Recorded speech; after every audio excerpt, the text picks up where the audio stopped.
welcome to today's edition of Pegasus Test. On today's edition, we're covering Stage 1 of the Hesco Zombie Invitational 3-gun match. So Stage 1 was called PBR, and the description went as follows. Long day at work, and all you want to do is get home with your case of beer and crack a couple open. As you approach your Hesco home, you get tackled by a zombie. God damn it! Now you have to deal with all these fuckers. Don't forget the beer, and don't let it get too shaken up. Nobody likes beer shaken, or stirred for that matter. Alright, so how did this stage work? Well, you started with this crash test dummy on you being the zombie that has tackled you. So you throw that damn fucker off, and then you had to stab his friend, which was simulated by a pumpkin on a post. And by stab, I mean bury your damn knife into it. Some of these guys out there were like, ooh, I'll stick it in like I'm putting something on the clipboard.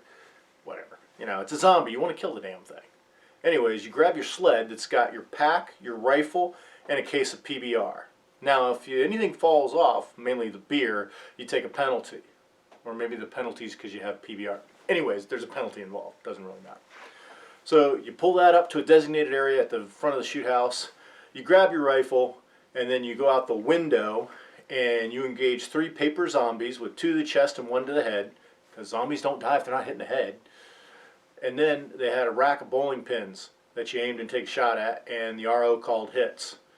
And from there, you then cleared your weapon, and then you took out your 20-round magazine of frangible ammo that you were going to use inside the shoot house. And Hesco, being the cool people they are, they provided the frangible ammo for you. So you loaded that mag, and then you went tearing through the house. Problem is, you had to get 2 hits on each of the targets, and you had 11. You caught the part where I said there was 20 rounds earlier.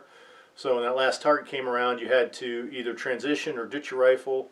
Well, basically you had to transition. You could either ditch your rifle on the ground or sling it or whatever you had to do and go to your pistol, take out that last target, and then go to the rear of the shoot house and through the window there engage a series of bowling pins, and then the stage was over. And you had a 90-second par time to do this in. Now you take a look here at my run that's coming up. You can see this is a whole lot harder than it looks. I did it in 81.86. I distinctly remember the time. And the reason it's so stuck in my head was a few people in the squad before me, because I was either last or second to the last, didn't quite make it through, which 90 seconds sounds a lot of time, but it goes by fairly quickly. This is so embarrassing. Well, you like it. You want to see the course fire? I understand. Stand by. Get off.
And yeah, show me clear.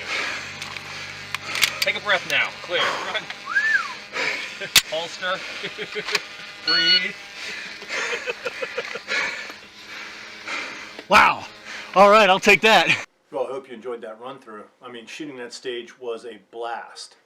And one of the cool things about videotaping it is you get to, 1, refresh your memory, but 2, you get to see things that you overlooked at the time.